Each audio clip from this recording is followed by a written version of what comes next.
À qui appartient ce wallet contenant 4 millions de dollars et qui existe depuis seulement 10 jours? Y a-t-il d'autres wallets comme celui-là? D'où proviennent tous ces BNB? Pourquoi Tougan n'aime pas qu'on fouille la blockchain? La réponse tout de suite. Tougan dénonce les gens qui vont voir dans la blockchain. Petite salope de la crypto. Pourquoi on ne devrait pas regarder la blockchain? La blockchain est une invention de génie sur laquelle repose tout le monde des cryptos. Quand on ne comprend pas la blockchain, on ne comprend pas les cryptos, alors je suis allé voir la blockchain, et ce que j'ai vu ne va pas vous plaire. Le token Ring est un token dont les règles sont truquées, un jeu perdu d'avance dans lequel les investisseurs doivent se battre à l'achat pour 1% des tokens pendant que les fondateurs ont 99% des tokens fournis gratuitement dès le départ, et qui leur dumpent dessus tous les jours, et c'est sans oublier toutes les commissions qui taxent le peu de gains que les investisseurs font. En bref, c'est comme jouer au Monopoly avec votre grand frère qui triche et qui commence la partie avec 1 million d'euros et 15 immeubles. Ce que vous allez voir va vous choquer et certainement vous rendre fou de rage. Regardez jusqu'au bout et n'hésitez pas à cliquer sur les liens des preuves dans la description de la vidéo. Tous ces liens vont sur bscscan.com, l'outil pour voir l'historique des transactions de la Binance Smart Chain. Vous verrez par vous-même que tout ce que je vais présenter dans cette vidéo est vrai. Premièrement, voyons les holders du Ring dans la blockchain. Il suffit de cliquer sur ce bouton dans Poucoin pour y accéder. On peut voir que le token a un nombre total de plus de 20 millions de Ring. On appelle ça le supply. On apprend aussi qu'il y a 6500 détenteurs de Ring. On les appelle les holders. Plus bas dans la page, il y a la liste classée des plus gros holders de Ring.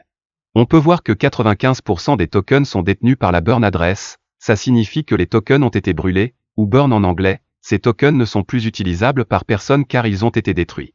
Cependant, ils sont toujours comptés dans le nombre total de Ring, le supply. Retenez bien ceci, il ne reste donc plus que 5% des tokens en circulation, soit exactement 1 million de Ring.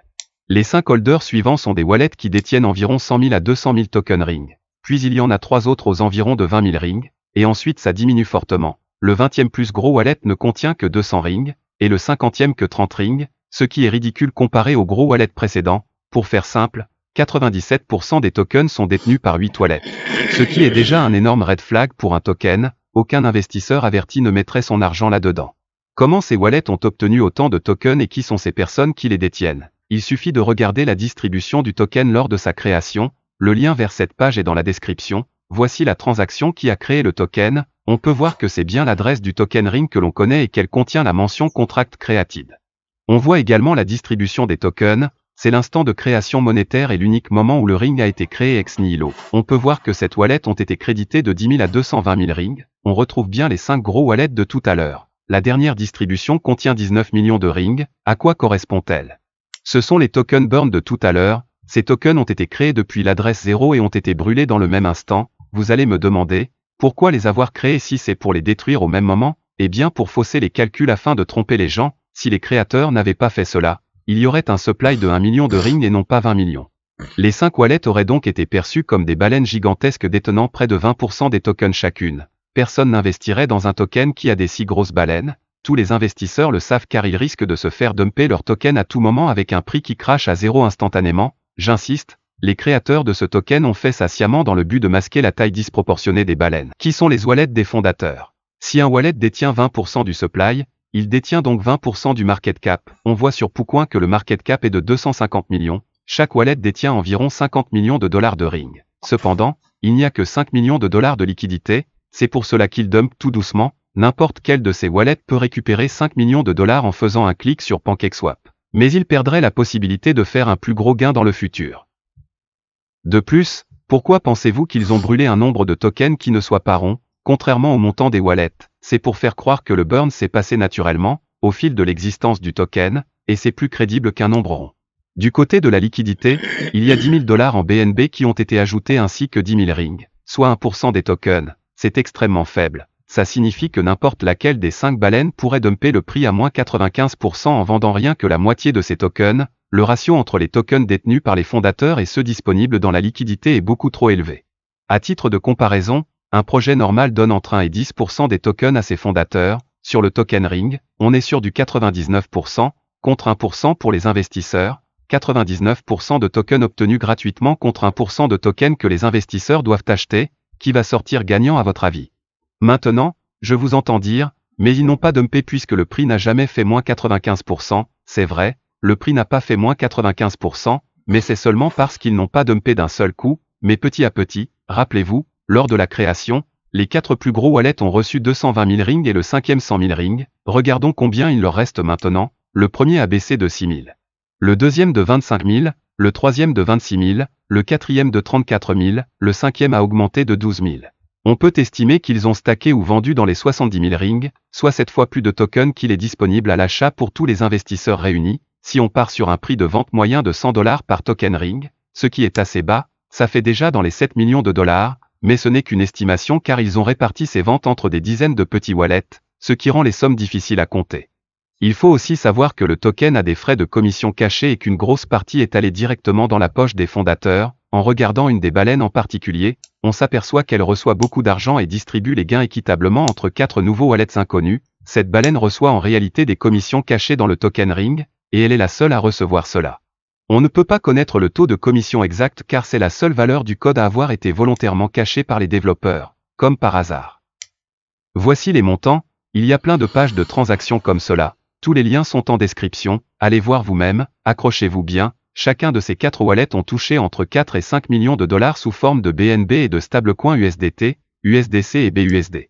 2 de ces wallets ont déjà transféré les fonds ailleurs pour brouiller les pistes, allez voir et regardez l'historique des transactions, les sommes sont hallucinantes, et elles viennent toutes du projet Ring. Je n'invente rien, ce n'est pas l'argent qu'ils ont gagné en vendant le token, c'est encore autre chose, c'est uniquement les commissions gagnées sur le fonctionnement interne du token Ring. Vous ne me croyez pas? Le wallet qui recevait ces commissions cachées a été changé à peine 1 heure après le fameux hack, celui à 1 million de dollars du 5 décembre. Pourquoi ils ont changé le wallet? Pourquoi à ce moment-là? Eh bien parce qu'avec le hack, des gens allaient s'intéresser à la blockchain et risqueraient de voir que ce fameux wallet a récupéré plus de 12 000 BNB en 15 jours. Oui, vous avez bien entendu, 12 000 BNB. Le nouveau wallet mis en place a un historique tout neuf, il ne montre pas de grandes sommes. Tout cet argent récolté n'est pas destiné au marketing, au développement du projet, ou pour racheter le token pour faire monter le prix. Non, cet argent est la somme que les fondateurs estiment être leur salaire, ils n'ont pas prévu de redistribuer, même partiellement, certains d'entre eux ont déjà envoyé leur argent sur Binance, ils n'ont honte de rien, d'autres tentent maladroitement de cacher leur butin en le dispersant sur plein de wallets. Mais tout est visible dans la blockchain.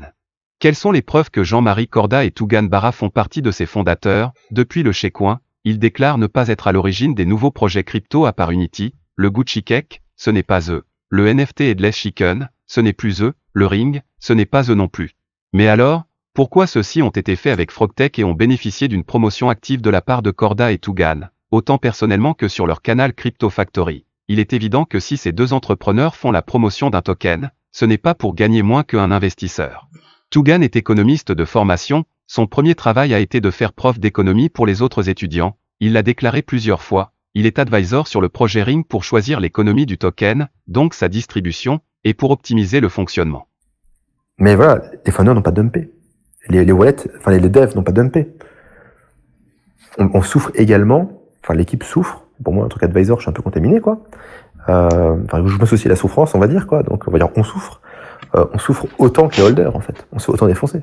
Ça veut dire que dans le meilleur des cas, il a validé le fonctionnement du Ring, dans le pire des cas, il l'a créé de toutes pièces. Corda a annoncé publiquement que Tougan faisait lui-même l'économie des tokens de Unity. Et après, il y a la vision économique aussi. T'es capable de faire des chiffres, de dire, OK, pour la levée de fonds, on va faire tel pourcent dédié à ça, tel pourcent dédié à ça. Toute cette expertise financière, je sais pas pour Yo, mais moi, je ne l'ai pas. T'as vraiment une culture financière et une capacité à mettre en place des plans financiers qui me dépassent. Tougan est un génie de l'économie, même Corda avoue qu'il n'arrive pas à suivre alors qu'il a créé une dizaine de business différents. Tougan a déclaré sur son canal Telegram public que le token Ring est un test du template Unity, c'est donc bien un projet de chez eux, et sa responsabilité est plus qu'engagée. La blockchain est anonyme, donc il n'est pas possible de prouver quel wallet appartient à qui. Cependant, nous pouvons prendre le problème à l'envers. Quelles sont les probabilités pour que Tougan ne remarque pas que quelqu'un arrive à prendre 17 millions de dollars étalés sur 2 semaines, alors qu'il est lui-même advisor du projet et qu'il a travaillé sur la distribution des tokens qui permettent cette fuite? Quelles sont les chances pour que Jean-Marie Corda et Tougan Barra ne fassent pas partie des 5 wallets ayant reçu 220 000 ou 100 000 tokens Ring? Tougan et moi, on s'associe. Que moi, je le prends en associé à 50-50. Quelles sont les chances pour que Tougan ne soit pas fondateur alors qu'il est advisor? Quelles sont les chances pour que Tougan se distribue moins de tokens que les autres, alors qu'il est lui-même l'économiste du Ring Token? Quelles sont les chances pour que Tougan travaille gratuitement? Posez-vous des questions, mais aussi posez-leur des questions. À votre avis, pourquoi Tougan Barra décourage tout le monde à aller voir dans la blockchain? Pourquoi il a rabaissé systématiquement les gens qui sont allés voir et qui lui ont posé des questions, même innocentes? Il n'a jamais complimenté une seule de ces personnes, c'est à chaque fois des insultes ou du mépris en réponse. Tougan ne veut pas que vous alliez voir, il fait ça pour vous éloigner des preuves et de la transparence que la blockchain apporte. Il y a 8 crypto-salopes qui font leur petite puriste parce que tu te rends compte, dans ton contrat, t'as laissé tel et tel truc, tu peux pas, c'est contre les valeurs de la blockchain et je sais pas trop quoi. Il est très fort en communication et arrive toujours à présenter les choses dans son sens. Mais bordel, allez voir les wallets sur BSC Scan. Cliquez de lien en lien, découvrez, perdez-vous, soyez curieux, vous n'êtes pas plus con qu'un autre bordel. Tougan fait semblant de rien connaître techniquement et de rien comprendre aux cryptos afin de vous faire baisser la garde sur ses capacités à vous entourlouper dans ce domaine. Faites le bilan juste une minute, que vous ont appris Corda et Tougan dans les cryptos, quelles sont les connaissances qu'ils vous ont apportées? Ils vous ont appris à connecter votre wallet MetaMask et envoyer votre argent, et c'est tout. Vous ont-ils apporté des compétences techniques? Non. Vous ont-ils apporté des connaissances économiques sur les tokens? Non. Ces compétences permettent d'avoir un avantage sur ceux qui ne les ont pas. Ces connaissances sont primordiales pour détecter les escroqueries afin de les éviter, et vous savez qu'elles sont nombreuses dans le domaine des cryptos. Pourquoi ces deux formateurs ne proposent aucune connaissance sérieuse sur le sujet alors qu'ils sont d'habitude très pédagogues? Pourquoi font-ils semblant de ne rien comprendre et d'être dans le tâtonnement permanent alors qu'ils font ça intensivement depuis 5 mois? Pourquoi Jean-Marie Corda joue la comédie dans toutes ses vidéos en faisant croire qu'il ne sait pas ce qu'il fait quand il investit et qu'il n'y comprend rien techniquement, alors qu'il était capable d'expliquer en live comment fonctionne la liquidité du Shaycoin tout juste quelques jours après son lancement, il y a déjà 5 mois? À votre avis, a-t-il perdu des connaissances ou gagné des connaissances depuis? Ils vous prennent pour des lapins de 3 semaines, et vous voient comme du bétail. Ils n'ont aucun respect pour vous car vous ne réagissez pas quand vous vous faites baiser. 3 étapes qui permettent de faire disparaître de l'argent de votre compte comme par magie. Ils vous méprisent et n'hésitent plus à prendre votre argent. Pire encore, ils pensent sincèrement que votre argent mérite un meilleur propriétaire que des moutons comme vous. À leurs yeux, c'est une obligation morale de vous dépouiller, car c'est de votre faute si vous vous faites avoir, c'est mérité. Tu te prends ton pass, qui est l'équivalent de 99 € jetés par la fenêtre. Ils sont persuadés de faire le bien en faisant cela, car les meilleurs s'enrichissent dans l'histoire, c'est de la méritocratie. Tougan est protestant, dans le protestantisme, la meilleure preuve de bonté est le fait de gagner beaucoup d'argent, d'avoir de la réussite, c'est pour cela qu'il parle de karma. C'est la sélection naturelle, en fait. C'est la leçon de vie du père Tougan. Revenons à Unity, Tougan a déclaré ceci, quand je vous disais qu'on teste les templates. Content que ça arrive avant que ça soit une template Unity. Ah d'accord. Le token Ring est le modèle qui sera utilisé pour créer les tokens suivants, ça promet, je reformule, un système qui ne donne aucune chance aux investisseurs et qui envoie tout l'argent dans les poches des fondateurs va être le modus operandi de l'entreprise Unity. Conclusion, vous avez moins de chances de vous faire baiser en allant dormir à la fistinière qu'en investissant dans le Ring et Unity. Ce sont des projets dont le destin des investisseurs est scellé dès la création du token. C'est le nouveau B2P de Tougan et Corda, et vous êtes les cobayes. Écoute, on va continuer à souiller la blockchain avec nos conneries et puis c'est pas grave quoi. À vous de juger l'envergure de ce scandale, pardonnez mon euphémisme, faites votre petite enquête, partagez les informations que vous trouvez, réagissez en commentaire partout où vous le pouvez, dites ce que vous en pensez en vidéo YouTube, vous êtes libre de télécharger cette vidéo et de l'uploader partout, ils vont essayer de la faire disparaître évidemment. Allez leur demander des explications comme par exemple, qui sont les créateurs du Ring, qui sont les deux mystérieux collaborateurs ayant aussi reçu 4 millions de dollars, qui sont ces baleines et pourquoi elles ont autant de tokens, d'où viennent ces wallets. Si vous avez investi dans le Ring sur leurs conseils et que vous avez perdu de l'argent, dites-leur que vous allez porter plainte, ils seront bien obligés de vous rendre l'argent. Si vous êtes collaborateur de Corda ou de Tougan, vous participez à escroquer l'ensemble de la communauté, bravo, vos parents doivent être fiers de vous. À l'heure où cette vidéo est tournée, ils n'ont prévu aucun remboursement ni rétribution d'aucune forme. S'ils changent d'avis et font une annonce dans les jours qui viennent, ça sera uniquement à cause de la pression que je leur ai mise, ils vont sûrement faire du damage control par tous les moyens, et ils menteront encore une fois, ils ne sont plus à ça près. À bientôt, c'était la petite salope de la blockchain. Et ça, justement, encore une fois, ça vaut beaucoup plus que les 500 000 balles auxquelles on renonce sur le Tché. Sur le Tché. C'est pour ça que leur lancement était un ratage complet. Je trouve qu'au milieu, ils se sont fait pirater ou scammer leur merde, etc. Je dirais pas qui l'a fait. Et le karma sur la blockchain, il est très rapide. I think he gave me the equivalent of $4,000 in token. Tiens, qu'est-ce que c'est que ça? Ça ressemble à quelque chose que j'ai déjà vu. On dirait un modus operandi ou alors un template, mais je n'arrive pas à m'en rappeler. Tant pis, à la prochaine.